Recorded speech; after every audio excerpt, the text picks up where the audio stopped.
Great day malayang puso. Ayan, nandito naman po ang inyong lingkod upang ipagpatuloy ang ating ugnayan upang maging mabuting tao or maging mabuting leader. Ang pag-usapan po natin ngayon ay ugnayan sa Diyos. Last but not the least, ang ugnayan sa Diyos. Yan. Mahalagang pag-usapan natin ang ugnayan sa Diyos. Ito yung kukumpleto doon sa limang tinukoy kong mga ugnayan. Una, ugnayan sa sarili, ugnayan sa kapwa, ugnayan sa kapaligiran, ugnayan sa lipunan, at ang panghuli nga ay ang ugnayan sa Diyos. Yan, sana may matutunan po tayo mga kamalayang puso. Subaybayan niyo po ang aking YouTube channel, The Official Malayang Puso TV. Kung hindi pa po kayo nakakapag-subscribe, mag-subscribe na. Marami pong salamat. At ang aking pong TikTok account, Malayang Puso. Kung hindi po kayo nagpa-follow, mag-follow na po kayo. Marami pong salamat sa mga new followers, new subscriber sa aking channel. Ayan, pag-usapan po natin ang ugnayan sa Diyos. Ang ugnayan sa Diyos ay isang personal at spiritual na karanasan na iba't iba para sa bawat tao. Walang iisang paraan upang ilarawan ang ugnayan na ito dahil nakasalalay ito sa pananampalataya, paniniwala at mga karanasan ng bawat individual. Yan. Kumbaga, itong ibibigay ko sa inyong mga kamalayang puso ay itong ugnayan sa Diyos ay may iba't ibang uri ng pakikipag-ugnayan. Kung anumang relihiyon po natin, hindi ko po sasaklawan kung anong pong paniniwala po ninyo, ay inirespeto ko po yun. Ako po ay mag-share lang po ng mga halimbawa ng pagkikipag-ugnayan sa Diyos. Una po dyan, kasi may limang uri ng pagkikipag-ugnayan sa Diyos. Una po yung panalangin. Pakikipag-usap sa Diyos. Ang panalangin ay isang paraan ng pagkikipag-usap sa Diyos. Pagpapahayag ng ating mga damdamin, pasasalamat at mga kahilingan.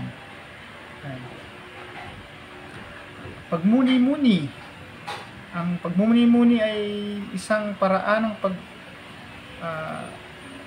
pagtuon sa Diyos at pagpapakalma ng ating sarili. Pagbasa ng banal na kasulatan. Ang pagbasa ng banal na kasulatan ay isang paraan ng pag-aaral tungkol sa Diyos at sa kanyang mga turo. Kaya nga po mga kamalayang puso, hindi ko po pangunahan kung ano pong relihiyon ninyo. Pero ang pagkikipag-usap sa Diyos ay isang uri po ng panalangin. Pagmumuni-muni po natin sa ating mga pang-araw-araw na ginawa natin, mabuti man yan o naging masama, ay mahalagang tayo po ay minumuni-muni natin yung mga lumipas na mga buong maghapon natin. At yung nga, kung sa ating pananalangin ay mas kung palalalimin po natin, magbasa po tayo ng mga banal na kasulatan o ng ating ng Biblia para maging malalim yung pagkikipag-ugnayan natin sa Diyos. Kumbaga, alamin natin kung ano yung mga gawi, mabubuting gawi, mga pangyayari na nangyari sa ating Panginoong Hesukristo. Isang magandang pagkikipag-ugnayan ang panalangin. Bukod po dyan, yung pangalawa, yung pagsamba.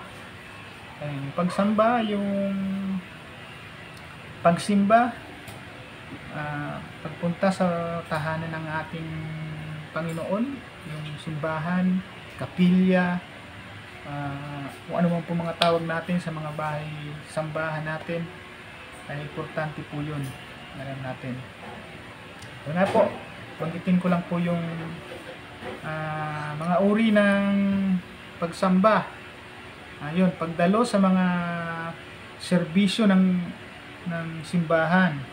Pagdalo sa mga serbisyo sa simbahan ay isang paraan ng pagsamba sa Diyos at pagpapakita ng ating pananampalataya. Yun. Hindi ko na masyadong elaborate po ito mga kamalayang puso kasi magkakaiba po tayo ng mga pananampalataya sa ating pagsasamba. Pag-awit ng mga himno o mga salmo.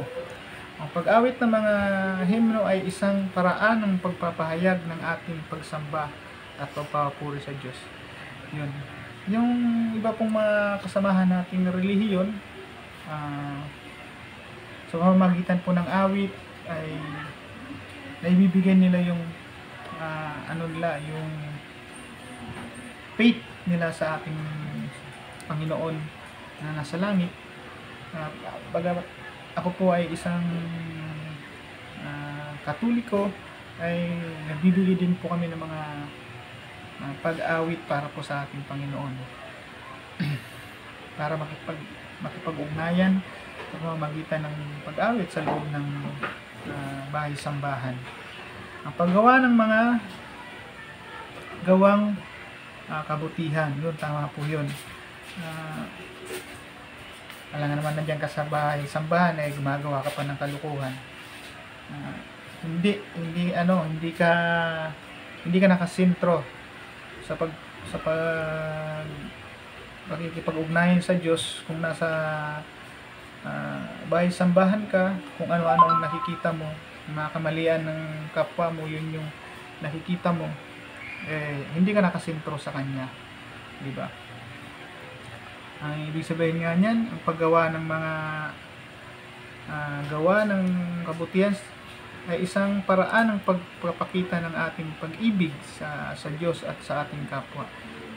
Pag tayo po ay gumawa ng kabutihan sa ating kapwa, isa po itong pag-ibig. Pag-ibig sa ating sarili, pag-ibig sa ating kapwa, at the same time po pag-ibig po sa Diyos. Ang pangatlo ay pagninilay. Pagninilay. Ano po ba yung pagninilay? Paghurot-hurot. Ang pag-iisip tungkol sa Diyos. Pag-iisip tungkol sa Diyos ay at sa kanyang mga katangian ay isang paraan ng pagpapalalim ng ating ugnayan sa kapwa. Kumbaga, yung lahat pong mga ginagawa po natin, mga kamalayang puso, kamalian man yan o karunungan, kailangan po nating pagnilayan kasi baka iniisip natin nagbibigay tayo ng karunungan, bibigay po tayo ng gabay, pero yun palang nangyayari ay dahil didikta tayo sa ating kapwa, napapasama na pala. Baka wag mo nang tuloy-tuloy, pagnilayan muna natin yung mga ginagawa natin, mabuti man yan o nagawa tayo ng masama. Mabuti pong magnilay tayo, tanggapin natin sa sarili natin na hindi ka perfect, meron ka pa rin pagkukulang. Kahit ang ginagawa mo ay mabuti, pero meron pa rin kulang. Laging merong kulang. At ang magpupuno dyan, ang Diyos, yung pagkikipag-ugnayan natin sa Diyos. Ayan, pagninilay, pag-aaral tungkol sa Diyos. Ayan. Ang pag-aaral tungkol sa Diyos sa magitan ng mga libro, lektora, at iba pang mga pinagkukunan ay isang paraan ng pagpapalawak ng ating kaalaman sa Kanya. Hindi naman ibig sabihin, mga kamalayang puso, yung pag-aaral tungkol sa Diyos ay magiging pari ka, magiging ministro ka, magiging kahit ordinaryong tao ka, mga kamalayang puso, ay aralin natin. Halimbawa, for example, yung anong relihiyon mo, aralin mo yung relihiyon mo. Example, katoliko ka, kaya mong idepensa, kaya mong makipag-diskusyon kung ano bang paniniwala ng isang Katoliko na naiiba sa mga ibang relihiyon. Ayan. At yung pinaglalaban mo ay naayon sa banal na kasulatan. Ayan. Medyo malawak po ang pagkikipag-ugnayan sa Diyos. Kumbaga, kaya wag po tayong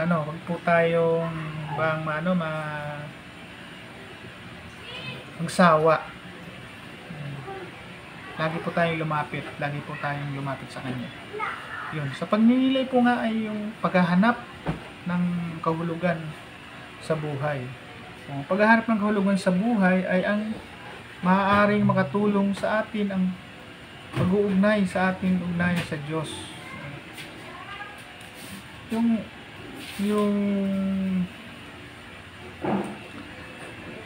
hinahanap natin, yung di ba minsan na natin sa sarili natin, mabuti naman akong tao, pero bakit ganito nangyayari sa akin? Saan ba ako nagkulang? Ibig sabihin, dahil nakipag-ugnayan ka sa Diyos, maraming good spirit na papasok sa habang ikaw ay nagninilay, na papasok, ipaparamdam sa iyo pag ikaw nagninilay, kasi negative, positive yung maaaring pumasok sa iyo, pero dito mararamdaman pag nagninilay ka, nakakausap mo yung Diyos. Kung nagkamali ka, mararamdaman mo. Kung tama yung ginagawa mo, mararamdaman mo rin yun, mga kamalayang puso.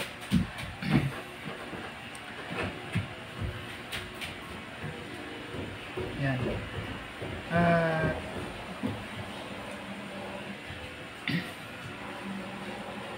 Ang pang-apat, mga kamalayang puso, pagkikipag-ugnayan sa Diyos ay ang pagtitiwala. Mahalaga yun, yung pagtitiwala. Ang pagtitiwala sa Diyos ay paniniwala na Siya ay naroroon at magmamalasakit sa atin. Yan. Kumbaga, kahit saang aspeto, saan ka man naroroon, mga kamalayang puso, kung tayo ay naniniwala sa Diyos, kahit sa dami ng problemang dinaranas natin, sa lawak ng mga unos na tumatama sa atin, pero kung ikaw ay nagtitiwala sa Diyos, pinagkatiwala mo yung buhay mo sa Diyos,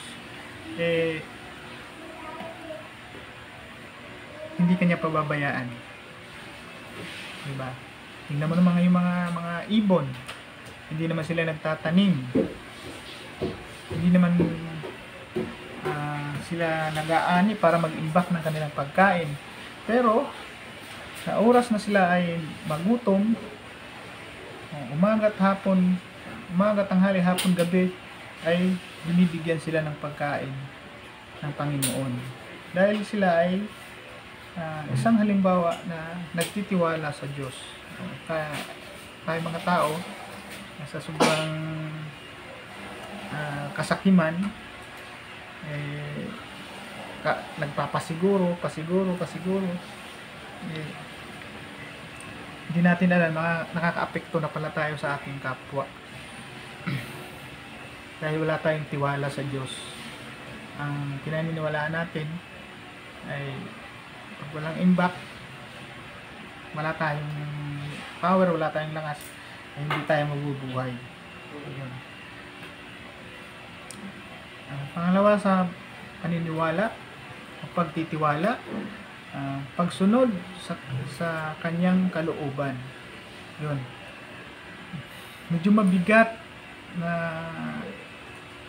pakinggan yung pagsunod sa kanyang kalooban. Yung sakit, yung ng dinanas ng ating Panginoong Jesucristo ay mabigat para sa atin na sundin. Kaya ang iba hindi nagsisimba, hindi nananalangin, dahil ito yung isa sa mga sulirain na yung pagsunod sa kalooban. Para sa akin kasi yung pagsunod sa kalooban may mga may mga antas pa eh. Katulad nung pagpapare, pagmamadre, pag-aasawa, pagiging binata at dalaga. Parang isang uri po yan ng bukasyon. Pero sinusunod mo yung kalooban ng Panginoon para maging mabuti kang pare, pastol, mabuti kang may asawa, may pamilya, mabuti kang reliyoso, yung mga dalaga at binata. Hindi naman lahat pala dalaga at binata ay mga reliyoso. Pero isang uri po siya ng bukasyon, yung pagsunod.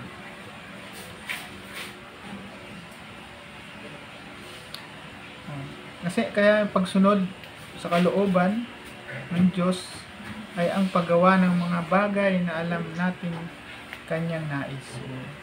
Lahat ng mga nangyayari sa atin ay nais po yan ng Diyos. Masama man yan o mabuti na naranasan natin, hindi naman lahat puro masaya ang bibigay sa atin. Hindi naman lahat puro masama. Kung may naranasan po tayong masama, tinuturuan lang po tayo para matuto, para bumangon. Pangatlo, sa pagtitiwala, yung pagtanggap sa kanyang plano. Yan. Ang pagtanggap sa plano ng Diyos ay ang pagtitiwala na siya ay may pinakamahusay na plano para sa ating buhay. Kumbaga, maraming mga nangyayari sa ating mga kamalayang puso. Minsan, hindi natin matanggap. Pero nga, kung tayo po ay nagninilayan po natin yung lahat ng mga nangyayari sa ating buhay, doon po natin na-realize na kasama lagi natin ang Diyos. At unti-unti po natin natatanggap yung mga bagay na yun. Minsan, mapait, yung matagal ang pagtanggap, matagal maghilom, pero pag sinimulan po natin magnilay, magtiwala, ay mararamdaman po natin na nandyan yung Panginoon para po sa atin, yung pag-ugnayan natin sa Kanya. Yan. Ang panghuli, mga kamalayang puso, sa pag-ugnayan sa ating Panginoon ay ang pag-ibig. Yan. Pag-ibig sa Diyos, yung pag-ibig sa Diyos, ang pag-ibig sa Diyos ay ang pagpapahalaga sa Kanya at sa lahat ng Kanyang ginawa para sa atin. Yan. Mahalin natin ang Diyos. Every day, every hours, every minutes, every seconds, mahalin natin ang Diyos dahil tayo ay walang hanggang pagmamahal ang binibigay sa atin ng Diyos. Simula sa pagising natin sa umaga hanggang sa pagtulog, mahalin natin ang Diyos, humingi ng gabay, magpasalamat sa lahat ng mga biyaya, sa lahat ng mga tinatanggap natin. It's either bad and good man yan. Manatili po sa atin yung pag-ibig, mga kamalayang puso. Dahil pag tayo ay puno ng galit, wala sa atin yung pag-ibig, malamang wala sa atin ang Diyos. Yan. Pag-ibig sa ating kapwa, yun, mahalaga po yun. Ang pag-ibig sa ating kapwa ay isang paraan na nagpapakita sa ating pag-ibig sa Diyos. Yan. Kung mahal natin yung ating kapwa, pinapakita natin na mahal natin ang Diyos. Kumbaga, ano ba ganyan? Vice versa. Kumbaga,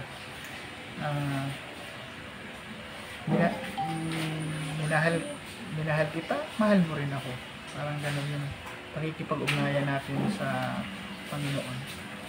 Kung may pag-ibig ka sa Panginoon, mas may pag-ibig ang Panginoon sa iyo. Ayan. Ang ganda po ng mga topic ni Kamalayang Puso.